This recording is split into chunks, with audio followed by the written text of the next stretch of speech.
Wna I trio hwnna eto, ond y tro hwn, fe wna i newid fy sbectol, fe wna'n gallu gweld bod dwi wedi gadael y mic, yr microffon yma, heb wedi cael ei troi ymlaen.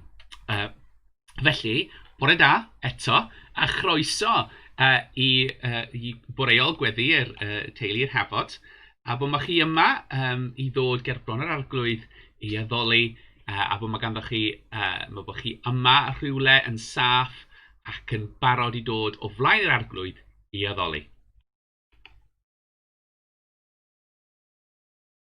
Gras a thangnefydd i chwi, oddi wrth ddiw ein tad a'r arglwydd Iesu Grist. Deithum ynghyd yn deulu Duw ym mhresenoldeb ein tad, i roddi iddo foliant a diolch, i glywed a derbyn ei air, i gyflwyno iddo anghenion yr holl byd, ac i geisio ei ras. Fel y gallwn trwy ei fab Iesu Grist, i'n rhoi ein hunain i'w wasanaeth. Dywedodd y Iesu, y gorchymyn cyntaf yw, gwrando o Israel, yr arglwydd ein Duw yw'r unig arglwydd, a char yr arglwydd dy Dduw ath holl galon, ac ath holl enaid, ac ath holl feddwl, ac ath holl nerth. Yr ail yw hwn, car dy gymydog fel ti dy hun, nid oes gorchymyn arall mwy na rhain. Cyffeswn ein pechodau wrth y tad, a ceisio ei feddeiant a'i dangnefedd. Holl alluog a thrigarog Dduw, yr ydym wedi pechu yn dy erbyn ar feddwl, gair a gweithred. Nid ydym wedi dy garu yn holl galon, nac wedi caru eraill fel y mae Crist yn ein caru ni. Y mae'n wir rhyw gennym, yn dy garreg maddau i ni, cynorthwyo ni i ddiwygio ein bywydau, fel y byddwn yn ymffrydu yn dywyllus, ac yn rhodio yn dyffyrdd, gogoniant i ddenw. Amen. Bydde di Dduw holl alluog sy'n maddau i bawb sy'n wedi ediferiol, a drygarha wrthych, a chryddhau o bechod, eich cadarnhau mewn daioni a'ch cadw yn y bywyd tragwyddol, trwy Iesu Grist ein harglwydd. Amen. Arglwydd agor ein gwefsau, a'n gennau a fynegad y foliant.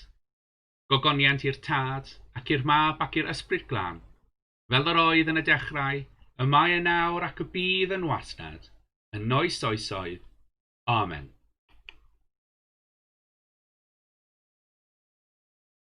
Yn gynnar yn y bore, daw fy ngweddi atat, arglwydd trigar ha, arglwydd trigar ha. Rwyt yn llyfaru fy nghalon ac yn dweud, ceisiaf o wyneb. Am hynny, ceisiaf dy wyneb o arglwydd. Crist trigar ha, Crist trigar ha. Byddai'r geiriau fy ngennau'n dderbyniol gennyt, am y frydod fy nghalon yn gymeradwy i ti, o arglwydd fy nghraig am pronwr. Arglwydd trigar ha, arglwydd trigar ha. Mae'n ni'n ddod nawr i'n darlleniadau ni sydd yn dod yn gyntaf o Genesis. Dechrau am pennod 25. Dyma genhedlaeth i Isaac fab Abraham. Tag Isaac oedd Abraham, ac roedd Isaac yn 20 mlwydd oed pan gymerodd ei wraig Rebecca ferch Bethuel yr Amoread o Padan Aram, chwaer Laban yr Amoread, a gweddïodd Isaac ar yr arglwydd dros ei wraig am ei bod eni plentyn. Atabodd yr arglwydd ei weddi a beichiodd ei wraig Rebecca. Aflonyddodd y plant ar ei gilydd yn ei chorff, a ddwedodd hithau, pam am ei fel hyn arnaf? Daeth i ymofyn ar yr arglwydd, a dwedodd yr arglwydd wrthi, dwy genedl sydd yn dy groth, a gwaheinir dau lwyth o'th ffri, bydd y naill yn gyfrach na'r llall, a'r hynaf yn gwasanaethu'r ieuencaf. Pan ddaeth ei ddyddiau i esgor, yr oedd gefelliad yn ei chorff, daeth y cyntaf allan yn goch a'r holl gorff fel mantell blewog. Am hynny galwodd yn Esaw.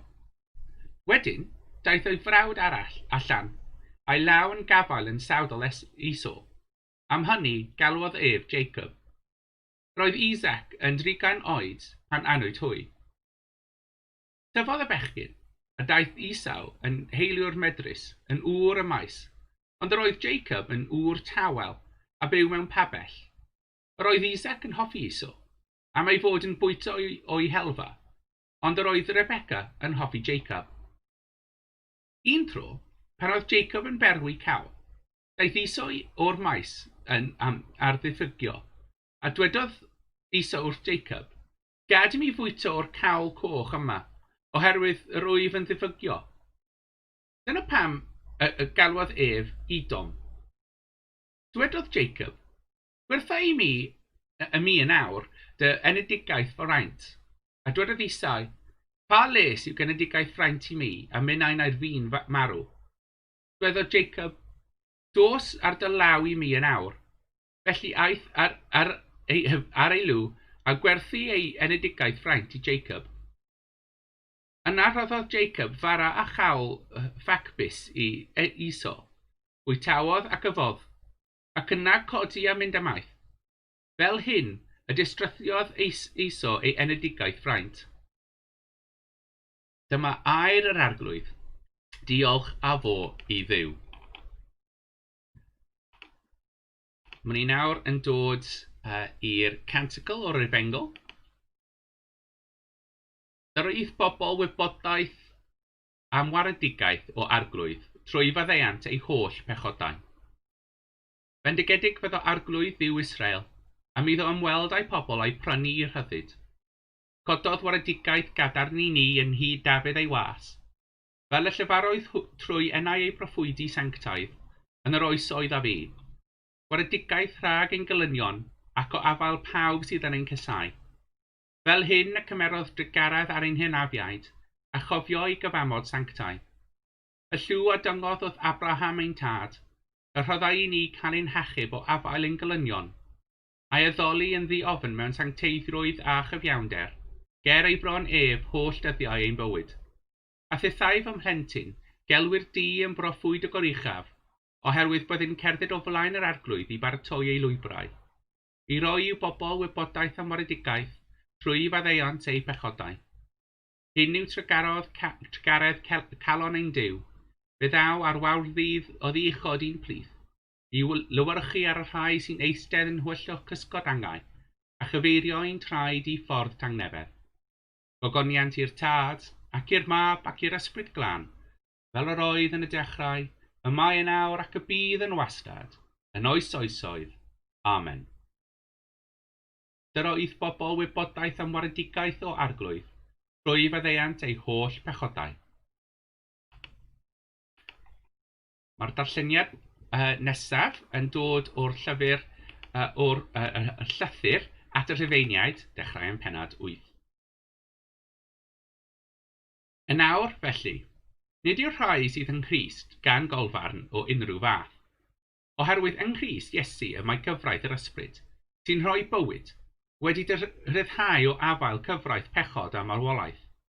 Yr hyn oedd tu hwnt i'r allu y gyfraith, yn ei gwendid dan gyfiawngydau'r cnawd, y mae'r Duw wedi ei gyflawni. Wrth anfon ei fab ei hun, mewn ffurf debyg i'n cnawd pechadurius ni, i ddeilio a pechod, y mae wedi gollfarnu pechod yn y cnawd.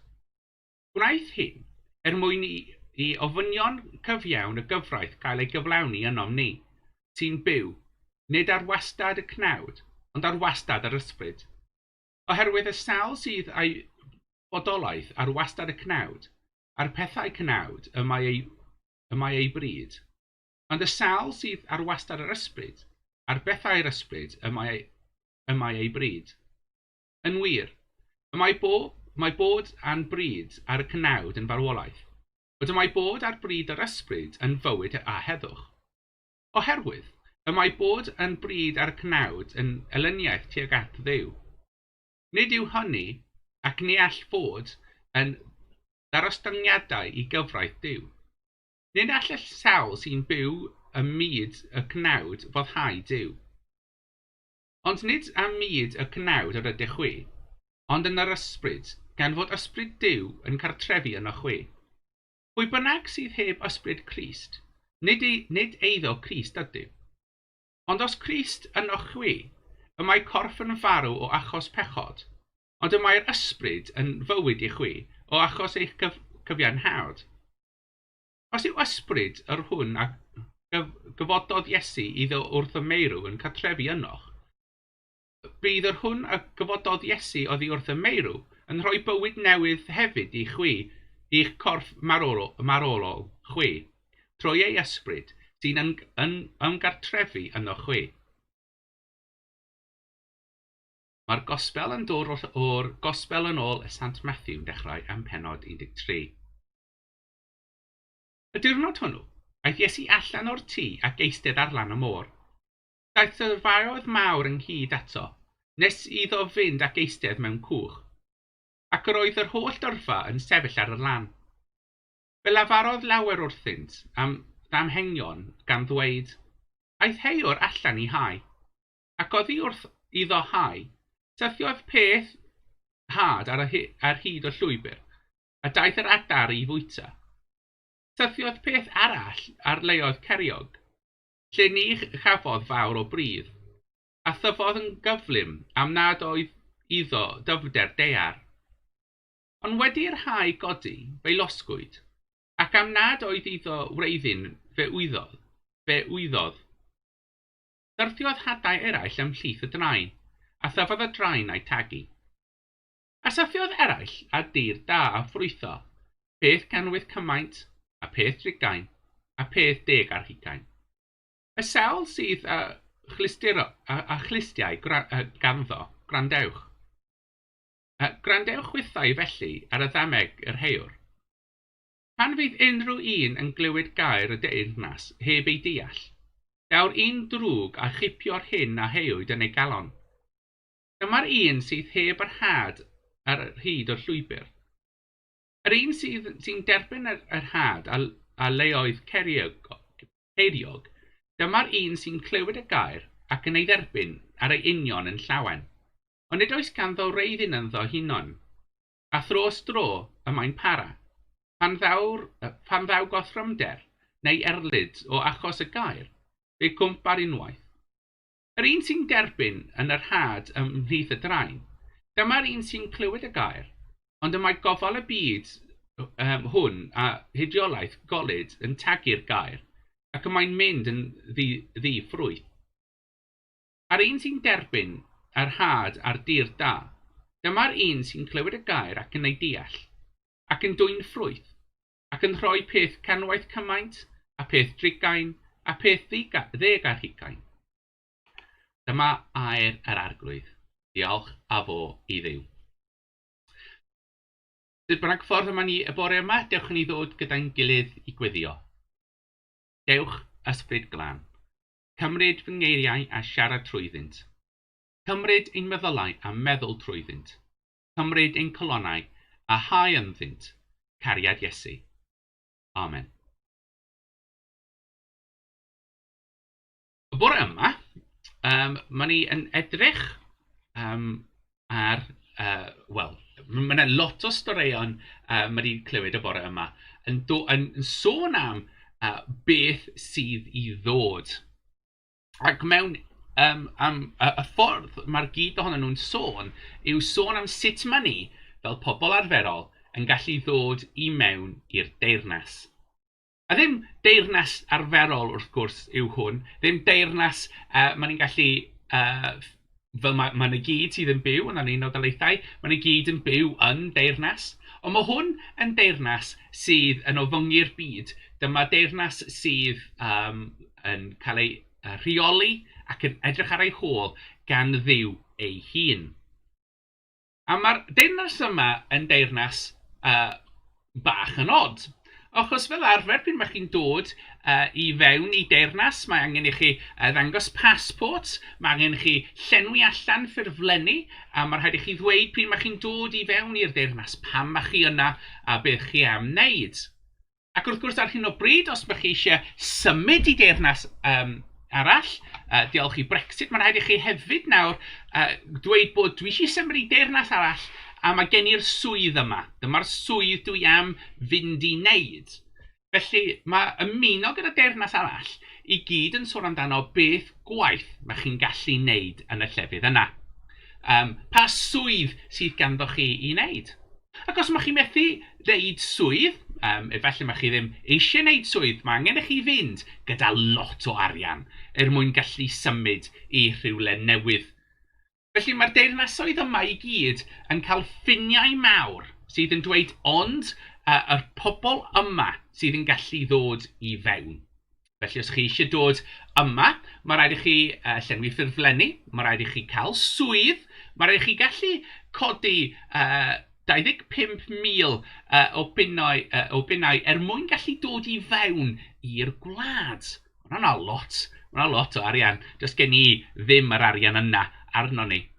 A hefyd, os bych chi yn byw yn yr gwlad yma a mae chi wedi dod o wlad tramor, mae hefyd pob blwyddyn mae angen i chi talu am yr cyfle o fod yn yr gwlad yma. Achos mae fe'n sôn fel mae chi eisiau cadw'r gwlad yma ond i'r pobl sydd yn byw yma yn barod. Mae hwn yn rhedeg o chwith i beth mae'r deyrnas dduw. Achos mae deyrnas Duw, mae ond un ffordd o fynd i fewn i'r deyrnas, a mae fe ar gael i pawb. Yr unig test ar y ffiniau sydd yn dweud os mae chi'n gallu ddod i fewn yw os mae'r ysbryd glân ynddo chi. Na fe? Does dim profiad arian, does dim profiad gwaith, does dim rhaid i chi llenwi ffurflenni, does dim hyd yn oed rhaid i chi ddweud bod mae chi yn rhan arferol o eglwys. I ddod i fewn i'r deyrnas Duw. Gyd sydd angen i chi wneud i ddweud mae'r ysbryd glân yno fi. Ond wrth gwrs, gall unrhyw un dweud y geiriau yna, mae'r ysbryd glân yno fi. Ond mae'r ysbryd glân yw'r un sydd yn hefyd yn dal y ffiniau'r gwlad yma. Felly mae fe'n bach yn galed i esgus i'r ysbryd glân bod mae'r ysbryd glân ynddo chi pryd mae chi'n sôn i'r ysbryd glân ei hun. Mae hwnna wedyn yn codi cwestiwn mawr. Sut gallen ni gwybod bod mae'r ysbryd glân ganddo ni? Sut ydyn ni'n gallu gwybod bod ni'n gallu ddod i fewn i'r deyrnas? Wel, yn ôl yr ysgrythau, mae yna 2 ffordd o gwybod bod mae'r ysbryd glân ganddo ni. Mae'r un cyntaf yn cael ei amlinellu fan hyn gan yr Iesu. Mae Iesu yn ddweud bod gan y ffrwyth bod ma'n ni'n gwybod bod mae'r ysbryd glân ynddo chi. Felly y ffordd mae chi'n byw eich bywydau, y ffordd mae chi'n neud eich gwaith, y pethau mae chi'n neud ar gyfer y ffrindiau, a hefyd y pobl nad ydych chi'n gwybod. Dyna sut mae'r Iesu yn ddweud bod chi'n gallu ddangos bod mae'r ysbryd glân arno chi. Bod mae yna graidd dwfn yn y gair yr Iesu yn byw ynddo chi. A mae'r ffordd arall yn ffordd arall o gwybod os maen ni'n gallu fynd i fewn i'r deyrnas yr Iesu yw wrth credu yn Iesu. Mae Iesu yn gwybod, yn barod bod mae fe'n galed byw yr bywyd yma. A does neb efallai yr seintiau, ond mae'r pobl arferol, maen ni byth yn mynd i cael yr siwrne trwy bywyd yn iawn. Maen ni'n mynd i fod yn grac, maen ni'n mynd i colli ein tymer, maen ni'n mynd i wneud pethau yn wrong. Ac mae'r Iesu yn ddweud bod mor belled yn mynd i'n trio wneud hwnna'n iawn, bod maen ni'n ymddeheirio i'r pobl ac hefyd i'r Iesu. Bod mae'r Iesu yn mynd i sefyll o'r flaen Dduw a ddweud mae fe wedi trio, gan ein bod ni yn credu yn yr Iesu. A mae rhaid i ni coelio bod mae hwnna'n mynd i fod yn wir, achos yr unig ffordd maen ni'n mynd i gwybod mae'n mynd i fod yn wir yw pran maen ni ei hun yn marw ac yn mynd i sefyll o flaen yr Iesu, o flaen Dduw. So sut mae hwnna yn mynd i gadael ni y bore yma? Wel, sut ydym ni yn gallu gwybod bod ni'n mynd i anelu i fewn i'r deyrnas Iesu? Wel, anffodus, mae rhaid i fi gyfeddau, does dim ffordd mae chi'n gallu gwybod yn sicr bod mae chi'n mynd i mewn. Mae chi'n gallu gobeithio, mae chi'n gallu credu, mae chi'n gallu gwybod bod mae Iesu yn cadw pob gair yma fe'n ddweud. A mae'r belled yn mynd i'n trio cadw hwnna, yna mae'n ni'n gallu fod yn sicr yn yr gobaith yna bod mae'n yn mynd i enelio i fewn i'r deyrnas. Ac mwyn cadw ni yn dal yn dyn ar y ffydd yna, mae rhaid i ni wneud bach o gwaith. Dwi ddim yn rhywbeth sydd yn hawdd i ni fel pobl wneud. Mae ni yn anghofio, bod ni'n gwybod y geiriau Iesu, mae ni'n anghofio tro ar ôl tro yr hyn na ddylsyn ni'n neud mwyn gallu fynd i fewn i'r deyrnas. Mae ni'n anghofio yn pob sefyllfa bod dyma beth mae rhaid i ni wneud i fynd i fewn i'r deyrnas. Ac yr unig, felly, mwyn gwybod bod ni'n gallu mynd mewn i'r deyrnas, dwi ddim ar ysgwyddau ni, ond ar calon Iesu. A mae fe ond trwy gras Iesu fod mae ganddo ni unrhyw hope, unrhyw gobaith o fod yn gallu fynd i fewn i'r deyrnas.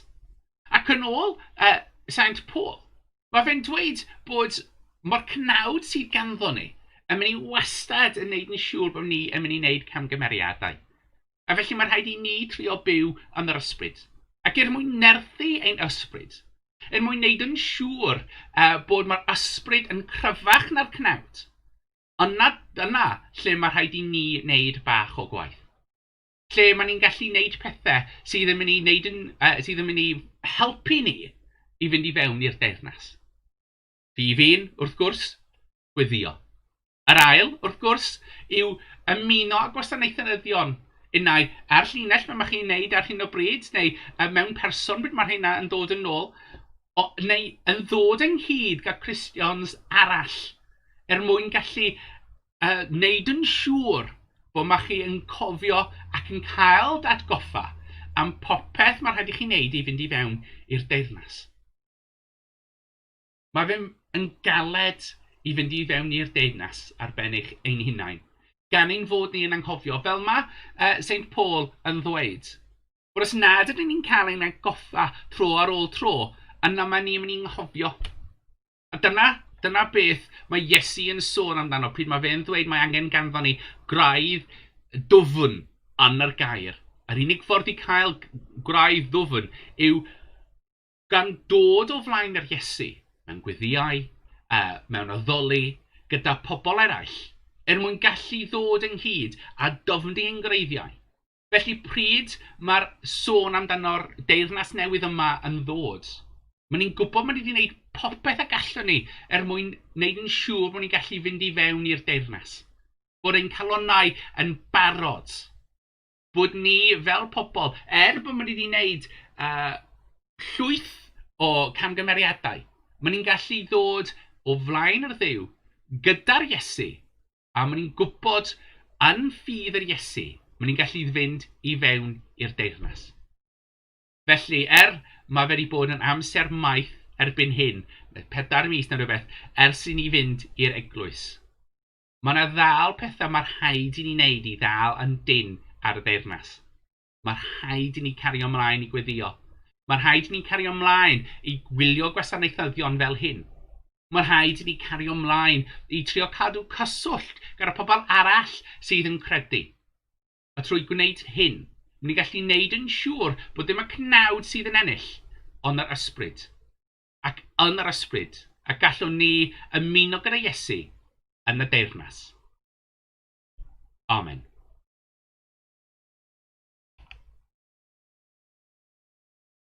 Dewch ni ddweud y credo'r apostolion gyda'n gilydd.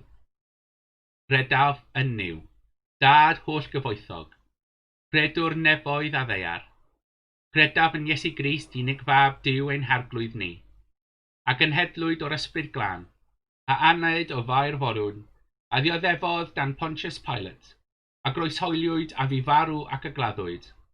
Disgynnodd i blith y meirw, ar y trydydd dydd fe atgyfododd, esgynnodd i'r nefoedd, ac yma'n eistedd a ddeuhaw lawr tad, ac fe ddaw i farn i'r byw a'r meirw.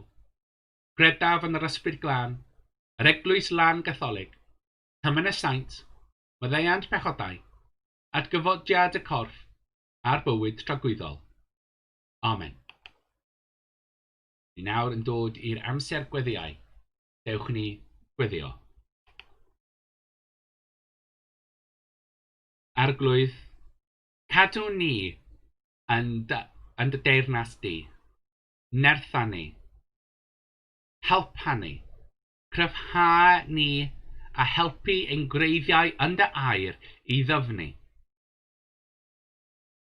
Arglwydd yn dy garedd, gwrando ar ein gweddi. Arglwydd gweddion am y gwledydd y byd, am popeth sydd yn digwydd ynddyn nhw ar hyn o bryd. Gweddion am pawb sydd yn ymatal yr coronavirus. A maen ni'n gofyn i chi o arglwydd i newid colonnau pobl, fel maen nhw'n gallu wneud pethau i edrych ar ôl ddim jyst ei hunain, ond yr pobl o'i hamgylch. Helpa ni i fod yn barod i edrych ar ôl y pobl sydd o hamgylch ni. Arglwydd yn dy garedd, gwrando ar ein gweddi. Arglwydd gweddion am yr teulu'r Hafod, am yr eglwysi ynddo. Gweddion am pawb sydd yn helpa ni i agor drysiau ein eglwysi. Am ni'n gweddio am pawb sydd yn dod i'r eglwysi yn yr amser yma byddwch chi'n cadw nhw'n saff. A tra maen nhw yn yr eglwys y gallen nhw ddod yn agos atoch chi. Arglwydd gweddion am yr offer missionaria. A maen ni'n gweddio a byddwch chi'n gallu helpa ni i cario ymlaen i tyfu. Ac mae'r amser yma'r hyn o bryd yn amser galed i ni i gyd, mae chi'n gallu ddangos i ni y ffordd trwyddo. Arglwydd yn dy garedd, gwrando ar ein gweddi. Arglwydd gweddion dros ein hunain. Ac mewn amser distawrwydd rydym ni'n ddod ger bron yr arglwydd popeth sydd ar ein colonnau ni y bore yma.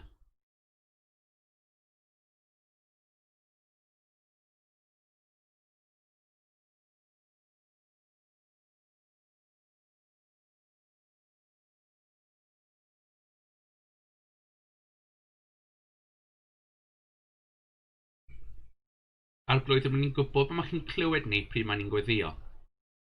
Arglwydd yn dy garedd, gwrando ar ein gweddi. Gweddion am pawb yr wythnos yma sydd yn sâl neu cael unrhyw fath o anghenion arall. Gweddion yn enwedig am y pobl sydd bod mae'r eglwys yn ymwybodol o Antinora, o Eluned, o Marjorie, o Simon.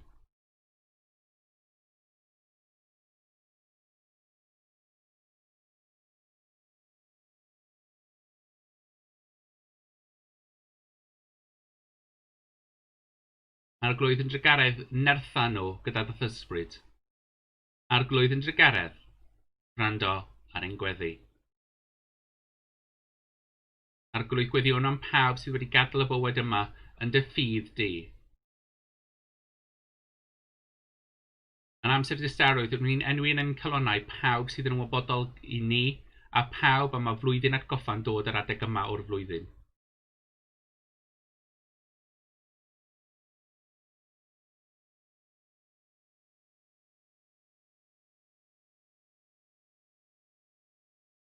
Arglwydd, helpa nhw i gorffwys yn dy cariad di.